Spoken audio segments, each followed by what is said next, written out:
What up? What up? What up? Welcome back to the scorecard, the boxing scorecard, where I ask people to bring their scorecard and their opinion, not just simply, I mean, bring their scorecard and an explanation, not just simply your opinion.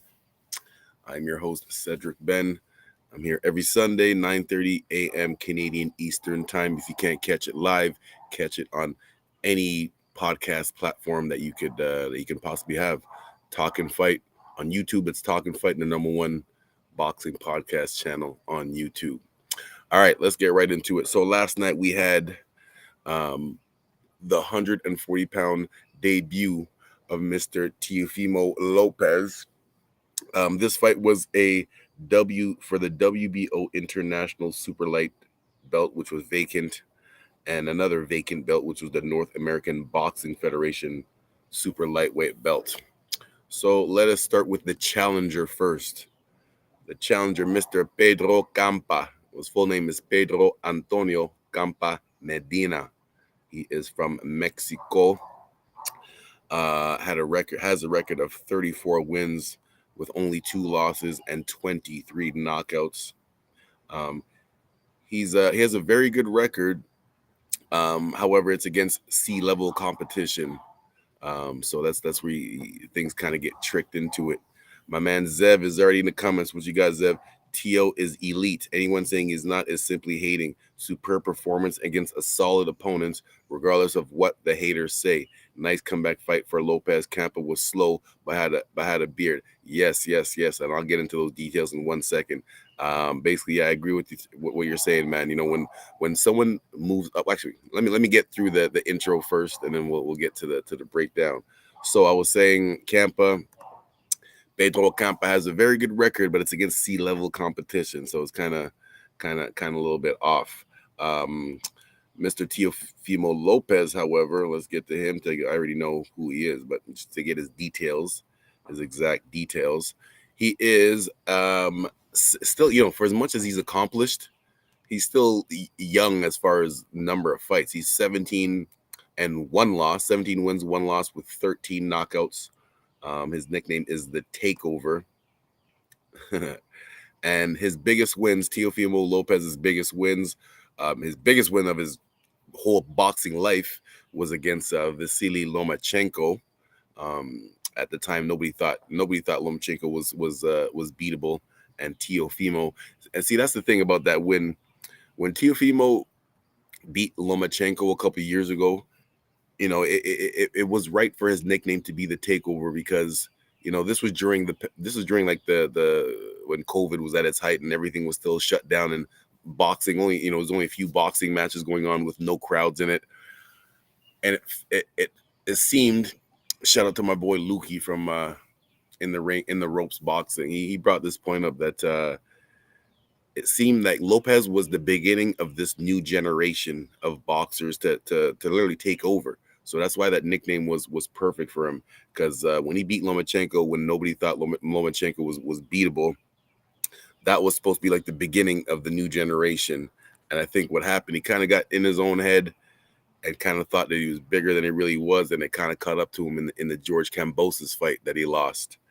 Oh shoot, we got a lot more comments. Zev, what you got to say? Lopez versus Garcia would be quite an exciting fight, where you never know which fighter will land the first or last telling blow to the end.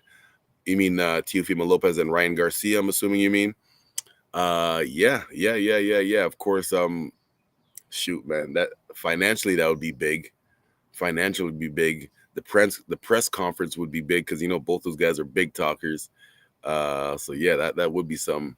My man David Chase, good morning. To put things in perspective, Lopez looked elite against a guy who the NSAC determined in April 21 wasn't a credible enough opponent for Jose Zepeda to fight. Interesting. Is it because, I don't know the details behind that, but is it because what I said before, even though Campa has a very good record, it's against C-level competition. But that's interesting that they wouldn't let him fight Zepeda, but they let him fight Teofimo Lopez. Maybe, I don't know. Again, this was Teofimo Lopez's first fight at the higher division. When you're moving up in weight classes, you don't normally unless it's a super big mega fight. You don't normally go up and fight, the top guy in that weight class right away. You usually have a step up fight. So, I thought this was a good step up fight for Lopez, acclimating himself to the new weight class. David Chase, what else you got? Campa had a draw against Abner Lopez and was TKO'd in the 7th by a guy who was 11-8-1. Yes. I did question that because when I was doing my research on both fighters this week, I was looking at some of Campa's old fights. Specifically, when a guy has a good record with only 1 or 2 losses, I actually specifically go look at those fights that they did lose just to see if I can see anything. And it looked like he just got caught. Like he hasn't changed his fighting style or anything like that. Speaking about Campa from his loss until now, that loss was back in 2017, and since then he's had he's on like he was on a 7-fight winning streak, and had like 4 KOs amongst that too. So again, it's hard to judge. It's hard to judge when these guys don't fight top level competition, but they have good records. You got to kind of read between the lines, as you say, to dig deeper to see how good they really are. What else you got, David? That was a good adjustment by Teo to start coming under Campa's punches and moving, using more boxing skills instead of plodding around all night, getting tagged like he was early. Yes. I didn't give my breakdown for each round, but I will in a second. Yeah, I agree with that. He should have boxed. When he was boxing, he was doing good. When he was like trying to, for a lack of a better term, just show his pride by just standing there and doing toe to toe with him, it wasn't doing too well for Teofimo. Chris Peters, good morning. What you got to say? Teo won almost every round and finished the fight via KO. He did what he was supposed to do. Yeah. He's especially Teofimo said he wanted to make a statement at 140 pounds in his new weight class to show people that he's a serious player. And with the knockout, I guess you can say he got that accomplished. What else you got, Chris? Teo has the tools and talent to be competitive against Tank. Josh may be too large for him. Though. Both would be entertaining. Too many people are writing Josh Taylor off after one mediocre performance. Yes, exactly. I agree with that, Chris Peters. He did have a not the best performance against Jack Catterall. Scored that fight. We'll go over that fight. I think he's gonna have a rematch with him too. But anyway, Josh Taylor, he had one mediocre performance against a good competitor, and it seems like people are writing him off or overlooking him when it comes to that 140-pound division. But Josh Taylor is a serious competitor. You know what I'm saying? Like he's the best at 140. You could definitely have an argument for it. He was undefeated and undisputed, which means he had all the belts. So it's not disputable that he was the top guy, that he is the top guy at 140 still. Chris, what else you got? Chris Peters, Zev Lopez is actually tailor-made for Ryan Garcia, in my opinion, especially at 140 pounds. Would be very exciting fight. Tailor-made for Ryan Garcia. What do I think about that? Tailor-made for Ryan Garcia. No. Because I think that would be an even match. I think. What up, Ray? Ray Adai. Campa was there to be hit. He was there to be hit. You know what? Let me go through my scorecard. He wasn't a good yardstick to judge Teo. But again, like I said, Ray, when someone's moving up in weight classes, usually when someone moves up in weight classes, you don't just jump up, unless it's a super big mega fight. You don't just jump up and fight the top guy right away. Usually when you move up in weight classes, you fight for lack of a better term, a C or B level competition, just to see how you feel against those bigger punches and the bigger guys, and then you move up from there. So I wouldn't just necessarily say that Campa was there to be hit, like they just threw him to the wolves. Yes, Campa was definitely the underdog, but as they say, I say he was a live underdog, a live dog, as they say. What else you got, Ray? Teo can fight. Not sure how hard he hits at 140. He hit the guy clean, but Campa kept walking forward. I have Campa 1 round. I'll get into my scorecard in a second. Impressive performance nonetheless by Lopez. Yeah, man, he did what he said he was going to do. Stop them in the 8th round. All right, I got through the quick comments. Let me go through my scorecard now. And if you don't know, the results was an 8th round stoppage for Mr. Lopez. An 8th round stoppage for Mr. Lopez as we get the highlights up now. First round, Campa. I'll go through my exact notes that I wrote. So you only get 60 seconds between rounds. So I just scribble something real quick and then break it down on the show here. So round 1, Campa landed a clean right hand halfway through, but Lopez was more in control. So obviously I gave Lopez that first round, but Campa did land 1 or 2 good punches in that first round. Second round I also gave to Lopez. Lopez is winning, but Campa is hard coming forward with no hesitation. I believe Campa believed that he was the bigger person, especially being Campa was used to fighting at 140 pounds.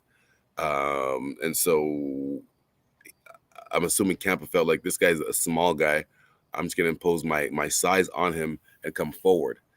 Round 3, Lopez is winning, but Campa is landing clean. Lopez doesn't counter. He just goes from offense to defense, but the defense isn't tight. Yes. No, I repeat myself all the time. Most boxers, I guess, Floyd's one of the best of all time. So it's normal that most boxers would imitate his fighting style, specifically when it comes to dropping this lead hand and using your shoulder as a defensive move. The problem with that, obviously Floyd's the best at it because he can switch from offense to defense in the same motion, like countering right away. The problem for guys, just off the top of my head, guys like Adrian Broner and just Teofimo Lopez last night, they can't make that transition from offense to defense faster. They just, if you're throwing at them, they'll just stay on the defensive mode. Like they're not looking to counter. They're just staying there blocking. And if they're on offense, they're not thinking about their defense. They're just throwing punches, and they do get countered a lot. And so that was my notes for the third round. Lopez was winning the fight, but Campa was landing some shots, man. Because Lopez, again, trying with that lead hand down, he was getting hit with some clean shots.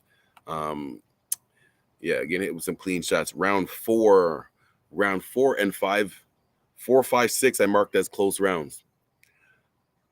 And I gave 4 and 5 to Mr. Campa, to be honest with you. Round 4, I wrote my notes for round 4 was Lopez punches are not affecting Campa. Ice on his eyes between rounds. Yeah. Campa was coming forward hard. Lopez was landing punches, and maybe has something to do with him moving up in weight classes, but his punches did not look to be as effective on Campa. Meanwhile, the other way around, that's why I made the note about the ice in between rounds. They had a whole bag of ice on Teofimo's face in between like the 3rd and 4th round. Not just a small one, like, sometimes they get a small bag just on a little bump. They had a whole bag of ice like on the whole side of his face after the 3rd or 4th round. So it goes to show you, even though Campa, as Ray said, he's there to be hit, but he can hit himself too. And you saw the effectiveness of those punches. So I gave round 4 to Campa. Round 5, which I also marked as a close round, I gave to Campa. I wrote Lopez is just going from rope to rope. As a boxer, one thing I teach the boxers, when you're moving around, there's a difference between running and moving. When you're moving, boxing, you're throwing punches and moving. You don't just want to go from one rope to the next rope as you're moving. You want to go, if you end up at the ropes, do a few moves, you can end up at the other rope, but after that, get back to the center of the ring. That way you have more room to move and do whatever you want. You can back up, you can step to your right, step to your left, come forward, move on an angle. When you're in the center of the ring, you could do whatever you want. But when you're against the ropes, it's easier for your opponent to cut you off and just keep you there with throwing punches. And that's what Lopez was doing a couple of times. He was just going from rope to rope, not getting back to the center, and Campa was able to land some punches, even though, like I said, some of the close rounds, round 5, I gave to Campa because it was a close round. Round 6, I also marked it as a close round.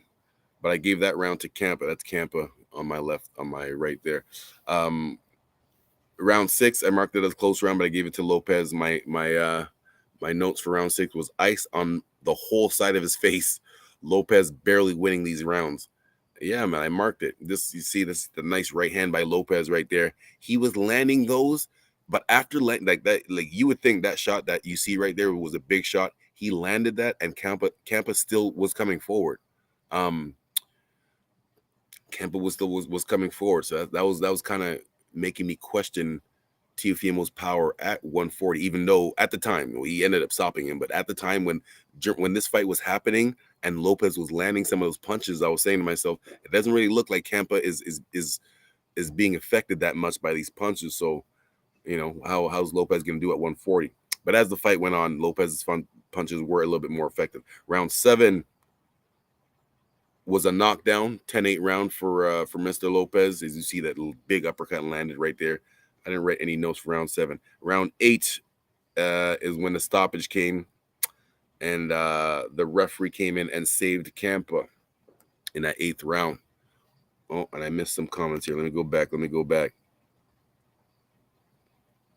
Zev, my man Zev, is the winner of Regis Prograis versus Jose Zepeda one of those bigger fights for Josh Taylor? If I remember correctly, the tart tomato has been ducking Regis Prograis for about 4 years. Wait a sec. Who do you say is ducking Regis Prograis? Are you talking about Zepeda? Because Josh Taylor already beat Regis Prograis a couple of years ago. It was a very close fight. I wouldn't mind seeing a rematch because it was a close fight. Taylor won the fight, but it wasn't. I don't remember scoring it, but I don't think off the top of my head that it was like just clear unanimous. It was a close fight. So, Zev, who you talking about? Maybe you said it in your other notes here. And he just recently ducked Jose Zepeda by vacating the WBC junior welterweight title. If you ask me, Josh Taylor is avoiding back-to-back L's against multiple opponents. Interesting observation, Zev. Interesting observation. I didn't know that he dropped his WBC junior welterweight belt. Usually when guys drop belts, it's usually one of the lower belts that nobody really cares about, like one of the alphabet belts that nobody really cares about. The WBC, that's one of the major belts that everyone is trying to get. So that's very strange that Josh Taylor would vacate that. So I wonder what is the story behind that. Zev, what else you got? Getting a gift in the first fight versus Catterall helps Taylor's image if he takes an official L on the second try. Well, okay, in Josh Taylor's defense, I have heard him say in interviews that he wants the Catterall rematch. Okay, so we'll give him credit for that. I have please correct me if I'm wrong. I can't say off the top of my head, like in this interview on that date, this is exactly what he said. But I'm pretty confident that I've heard him say that he does want to have that rematch with Catterall. And going back in history, there's only certain boxers, the highest level boxers, that have that confidence to take a rematch against someone that they already beat, but the crowd is saying that they might be thinking otherwise. You guys give me a few examples in the chat, but off the top of my head, I'm thinking years ago when Floyd fought Jose Luis Castillo, when they first fought, and it was like early 2000s. That first fight was they said a controversial split decision. Floyd won. A lot of people thought he lost, and Floyd was like, "Oh yeah, you guys think I lost? All right, let's run it back." And he won unanimous. Both guys still in their prime. I'm sorry, I'm going a little bit off topic. When people try to discredit Floyd's career, that's one of the, they stay quiet about those type of fights because that will kind of F up the argument. Castillo was one of the best fighters at lightweight at that time. Anyways, back to the topic at hand. So Josh Taylor, I think he's still a big player at 140 pounds, and he's waiting for the winner of Prograis and Zepeda. Hopefully he takes that rematch with Josh Catterall. The other example I was talking about was Andre Ward and the Crusher Sergey Kovalev. And just to remind people, because that's another fight that people try to discredit Andre Ward for. When Andre Ward fought Kovalev, he wasn't. Sergey Kovalev wasn't known as Sergey Kovalev. He was known as the Crusher. Remember, he had the Crusher on his shorts, big letters in capital letters, Crusher across his shorts. That's who Andre Ward had a draw. He had a controversial win the first time. And he was like, "Oh yeah, you guys think I lost? All right, let's run it back," and knocked him out the second fight. That's a true fighter right there. All right, back to the comments. My man Nick Leishman. Good morning. Good morning. If Shakur wins, if Haney wins, why not let that fight happen while Loma gets back into the game? It's a tune-up with a tune-up. I find Haney versus Stevenson just as appealing as Tank versus Garcia. Yeah, man. All them guys, man. Boxing is on fire right now with all these weight classes. You know, a long time people used to say that the only exciting weight classes in boxing was like the welterweights and the heavyweights. But now it's all of them, man. It's all of them. It's all of them. Like there's almost every weight class is like 6-7 boxers deep. Like you said, at 135, at 126, the lower weight class is a little bit lighter. Shakur Stevenson is the king of the light guys, I would say. But from all those guys, from Loma to all those guys, Ryan Garcia, no, he just moved up to 140. But Haney might be moving up to 142. You know what? That's the other thing. Shakur Stevenson's the only one that probably is going to stay in them low weight classes. But all these other guys, from Haney to Stevenson to Garcia, is already at 140. They're all, because all these guys started their careers in their early 20s. So now that they're getting to be like 25, 26, 27, they just naturally you're going to grow. So you're going into that new weight class. We got some more comments coming in. My man, Sports Culture Gaming. What up? What up, Cedric? My cousin, who is in his late 30s, said the top lightweights and welterweights from the late 90s, early 2000s would beat today's fighters. He mentioned guys like Floyd, Oscar, Mosley, Pac, Trinidad, and Cotto. Yeah. You see, that's a topic that's a whole another show, man. What else you got? He also said they fought each other. Is tired of social media games fighters are playing games. Yeah. Real quick, I'm not sure how to pronounce your name. Atison. I am new to boxing. Sorry. What is lower weight class and what's heavy? Well, there's about just to answer that question real quick. There's about 10 or 11 weight classes. The lowest weight class, I believe, is like 108 pounds. Someone could correct me on that. 108 pounds, and it goes all the way up to heavyweight. And usually every 10 pounds, I'm not going to go through every single number, but usually every 10 pounds, there's a new weight class. So that's how you could, and I try, I don't even remember, I don't memorize all the names, like, lightweight, welterweight. I know those ones, like welterweight's 147, junior welterweight's 140, lightweight is like 130, 135. So sometimes those I get kind of confused with the names, though. I just know the number. Sometimes I just try to say the number of pounds of the person.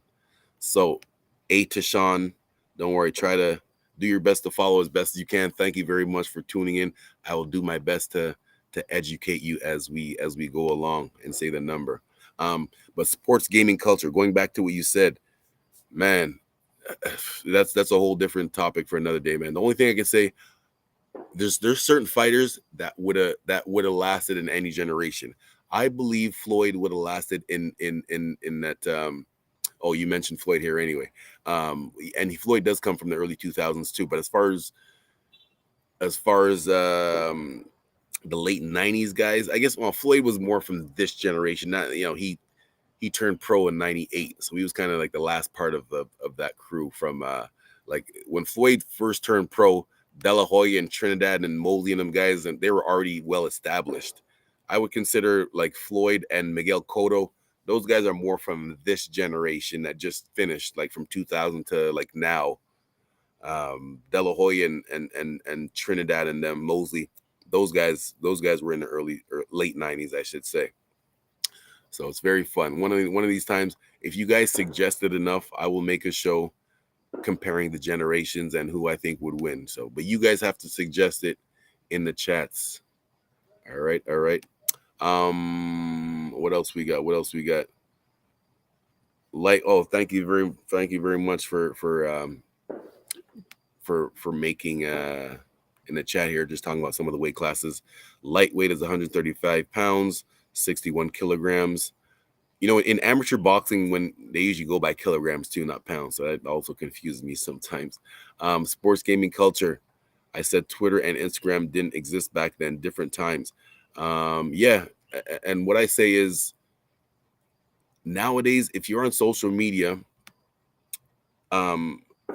speaking of Twitter and Instagram, if you're a fighter, like back in the day, boxers or fighters in general could complain that their promoter wasn't doing anything to help promote them or anything like that. Nowadays, that excuse can't. Well, I mean, you can still use that excuse as far as the larger scale of promotion, but if you're a professional at anything that you do, this is even broader than sports, you should be on social media promoting your business. Specifically when it comes to boxing, you are the business yourself. You're selling yourself to people. You're trying to convince people why they should pay money and tune in and spend their Saturday night instead of hanging out with their friends and watching you fight, especially if it's on pay-per-view. So it's your job as the fighter to use social media to your advantage. So yeah, back in the day, guys didn't have social media, so they had to rely on the newspaper and the TV to put them on a little 5-minute commercial so that they can get their face known to the public. Nowadays, you do that, you can post 100 times a day if you want to. Like there's no, again, for the larger scale, like as far as television and stuff like that, you can ask your promoters to do more about that. But when it comes to just everyday, just general promoting yourself, you should be on social media all the time if you're a professional fighter to promote yourself. That's what I think about that. More of the weight classes. Light heavyweight is 175 pounds, 75 kilograms. Cruiserweight is 200 pounds, 91 kg, and heavyweight is unlimited. The minimum weight is 105 pounds, 48 kilograms. I'm pretty sure they call that straw weight. I'm pretty sure it's called straw weight. Light flyweight is 108 pounds, which is 49 kilograms. Sports gaming culture, are there 3B? If so, why? What do you mean? It confused me with that question. Are there 3B? Are there 3 belts in each division? 3 main belts. There are 3 main belts. They get the WBO, WBC, and WBA, I believe, are the main belts. Why so? It's just those are the ones I believe have been around. Those are the ones that have been around for a long time. Because at the end of the day, anybody can put their money together and start a belt. That's why there's that that nickname that they call alphabet belts. Like me and you could put our money together and come up, just use our initials for our names and come up with a belt and just call that a belt. The reason why boxers really go for the WBC, WBA, and WBO is because those have been around for a long time, and all the greatest fighters of all time have worn those belts. A lot of time, if you look closely at the belts, not on all of them, but on some of them, it'll have the picture of the old Hall of Fame boxers that were on there. I mean, sorry, that also won that belt. So it's just like a prestige thing to say, yes, I'm one of the greats that was able to win the strap and hold it. Going from Muhammad Ali to all the greats of all time. Though Muhammad Ali and all the greats of all time, they had like the major belts, the WBC, WBA, WBO. That's why boxers today really value those belts. My man A Tashawn, you got a couple comments. Thanks for answering. Over 91. Wow, sorry from European. You don't have to be sorry, man. This is a platform here where I try to educate people. So ask all the questions. Is he streaming on a second platform? I am not sure about all that, but if you have any specific boxing questions, I am more than glad to answer that for you. What other notes did I have? No specific notes, as I got the highlights of the fight on my laptop here. Yeah, man. So what is next? What is next for Lopez? My only concern, not my only concern, one of my main concerns for Lopez is that, of course, as a fighter, you want to be confident in your ability to perform at the highest level. You also want to be realistic about your predictions about yourself. What concerned me about Teofimo's last loss when he lost to George Campos is, there's a lot of excuses coming up, especially because he was talking a lot of trash about other fighters making up excuses after they lose. And after he lost, he had a whole catalog of excuses talking about that this was a setup. Like the fight was in his hometown, and he's trying to say that it was a setup. Top Rank set him up for this and da da da. So that kind of concerns me and kind of tells me that he is not taking full responsibility for his loss. He's trying to point to the reason why I lost. It wasn't because of me. It's because this happened and this happened and this person did this and that over there. That kind of concerns me, because that tells me that you're not taking responsibility for your loss. And if you're not taking responsibility for your loss, then you're not really doing anything to right that wrong, for lack of a better term. So he did win last night, but there was still some unanswered questions, because, like I said in my breakdown, even in the rounds that I had him winning, some of those were close rounds, and he was getting tapped up a little bit. After that fourth round, like I said, he had a whole bag of ice on the side of his face. This is only after the third or fourth round. So if you're going to be messing with the top guys at 140, Mr. Lopez, you need to tighten up that defense. Very good boxer, very good skills. Yeah. Just need to tighten up that defense. Before I would give him, after when he did his interview after the fight. Of course, like most of the boxers, he called out all the top guys. But I think he should have one or two more fights against like B-level competition at 140 to really establish himself at that new weight with his power, and make sure the skills were there. You got to make sure the power is there. We saw last week, I don't know if it was last week or the week before, my man Danny Garcia made his debut at 154 pounds against Jose Benavidez.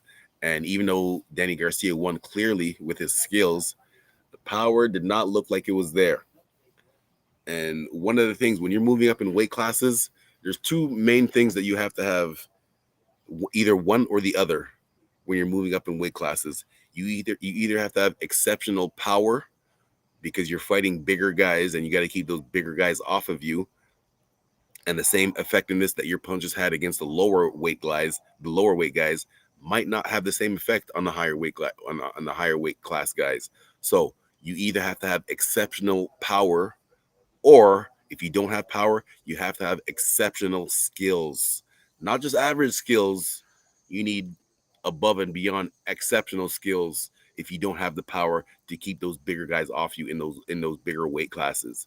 That's why, just going back to Floyd, in the later part of his career, when he was fighting like two weight classes above his natural weight, a lot of people would complain that his fights were boring because he wasn't knocking anybody out, but he was just simply outskilling them, to the point where his skill was so much superior than his opponents that for some people to watch, they call it boring, right? Even though he's fighting good guys. So anyways, my whole point of bringing that up is, for Mr. Lopez, if you're going to be successful at the 140-pound division, your skills are there. Offensive skills are there, I should say, because those punches, some of the punches that he was landing on Campa, like he was landing like uppercuts, like lead left uppercuts from different angles. those are that when you can land multiple lead left uppercuts from an orthodox stance, that shows that your offense is exceptional. However, the defense kind of suspect. Kind of suspect. Not suspect to the point. Well, no. It is suspect because even in his last fight against George Kambosos, he was leaking bad. He got dropped in the first round. He was leaking bad, and that was 100, and that was at 135 pounds. So, Mr. Lopez, you're gonna do something at these higher weight classes. You got to tighten up that D, homie. What you got to say? Am I pronouncing your name right? Atishin. The weight classes are just a few pounds tiered. This is such a big difference. I don't understand this. Don't worry, man. Don't try to understand it. That's just the way it is, man. I'm not sure what the word tiered means, but if you're saying like they're not evenly distributed, like I know in the lower weight classes, it's only maybe about 7 or 8 pounds difference before you switch to the weight classes, and the higher weight classes you go, the higher you weight classes you go, it's more like 10 pounds. So I don't know the exact reason behind this. These weight classes have been around since the early 1900s, I'm assuming. Eric, do me a favor, please. Can you just research when boxing's been around for hundreds of years, but when did they actually start coming up with like specific weight classes? My first guess is in the early 1900s when they actually started like writing down records of people and stuff like that. That's my guess right there, is early 1900s. Or somebody in the chat do that research real quick. When did they start? When did boxing start using weight classes? from my man Antishin. If this is your first time here, thank you very much for coming here, and I hope you come back, and I hope you keep making comments. What else we got? Xander Zayas. Xander Zayas is going to be a problem. He was the undercard. He was in the undercard to Lopez last night. As I pull up his highlights here, yeah, he looked very good too. Let me turn the volume off. Xander Zayas is going to be that next one up, I believe. I don't know what weight class he is though. Somebody tell me what weight class he is. Xander Zayas. He has a combination of very good boxing skills and very good defense too. Random head move. The two times that he dropped his opponent last night, he did it with defense first, like by making his opponent miss and then countering with something hard. So yeah, Xander Zayas. He just came to my head because his highlights are popping up now. But yeah, man, that any more questions or comments about last night's actions? Oh, here we go. Oh, you did your research, Atishin. Early in the 19th century, there were no standard weight classes. In 1823, the Dictionary of the Vulgar Tongue said the limit for a lightweight was 12 stone. Yeah, over in the UK, they go by stone.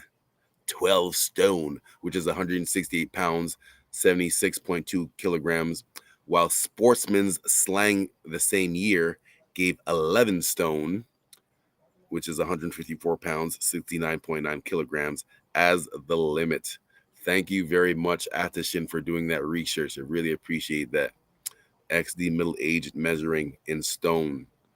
Oh, middle-aged measuring, that's how they measured in stone. I got to learn that. I know pounds and kilograms. I don't know stone. That'll be interesting. Yeah, thank you very much for doing that research. Really appreciate that. Is there any more questions or comments about Lopez or Campa or about the 140-pound weight class division for the future? No. All right. Give a quick roll call. I got to say thank you to everyone that participated in the chat. Shout out to my man Zev. Shout out to my man David Chase. Shout out to my man, who else we got? Sports Gaming Culture. Shout out to my man Nick Leishman. Shout out to Atishin, who did some research for me today. Thank you very much. And yeah. So once again, Talkin Fight, the #1 boxing boxing channel on YouTube. If you can't catch it live, you could catch us on any podcast platform. We have multiple shows with multiple topics. A lot of boxing channels, they just talk about, have the same hosts and the same topics every day, the same clickbait topics. The one thing about Talkin' Fight, we have different hosts and different topics every day. There's so many variety of boxing topics that you can get to, from old school boxing to new school boxing to up and coming prospects. And you'll only get that at the Talkin' Fight YouTube channel. And if you can't catch it live, any podcast that you can find. My specific show, the Scorecard, the boxing Scorecard, where I ask you to bring your scorecard and your explanation, not just simply your opinion, is every Sunday, 9:30 a.m. Canada Eastern times. So yeah, hit me up on any social media at Cedric Sports, Twitter, Instagram, Facebook, all that. If you haven't done it yet, please like this video and share it. Oh, we got another comment. Atishan, there is no boxing league, but there's a boxing rank list. Sorry, I'm very new. Yeah. Yes, there's no boxing league like the NBA or NFL or in baseball. But there are promotional companies. Like just quickly, like I can own a company and pay for boxers to fight for me. Like I'll find fights for them, and I get a certain percentage of the fight, obviously. And I'm trying to link up with other promoters that also have fighters under them that are trying to match up fights for their fighters.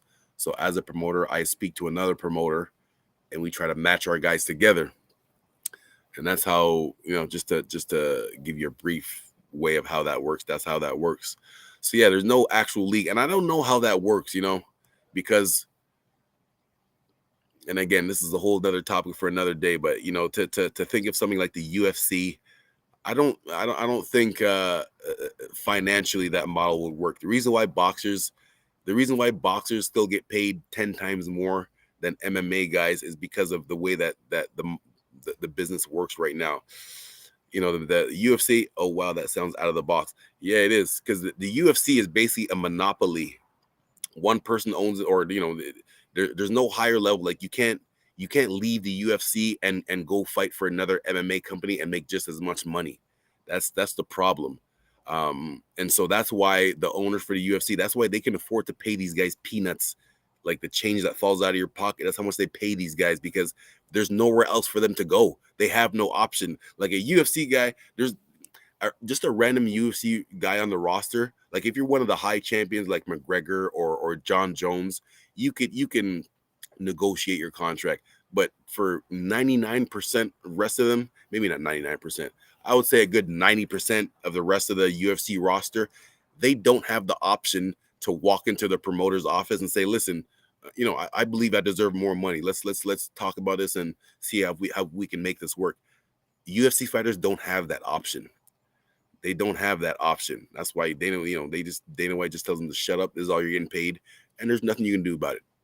If you think there's something you can do about it, I'm going to fire you, and you can go work for Bellator and make even less money. So just to give you a little brief business description on how the fight game works. Yes, and now the unfortunate part about that, you represent a company and two companies fight, and you are the fighter. No, you can't be. You represent a company and two companies fight, and you're the fighter. No, you can't. Like, there's some boxers now that do have their own promotional company, but you can't. Well, not that I know of. It's kind of hard to negotiate other people's contracts when you're still in the middle of not negotiating your own contracts for your career too. So usually, like when you hear boxers say that they got their own promotional company, like Devin Haney has his own promotional company, but I highly doubt that he's doing the everyday phone calls and breaking down, talking to other promoters and talking the finances and stuff like that. Maybe he is, but I don't know. That's a tough task to do when, like I said, when you're still in the middle of your career and negotiating your own contracts and stuff like that. So yeah. I hope I didn't confuse you too much about the business part of fighting. But there you have it. Thank you very much for your questions and comments and participation in the chats, everyone. Once again, I am your host, Cedric Benn, at Cedric Sports, CEDRIC Sports on any social media. All right. Thank you very much. And I will see you guys next week. Peace.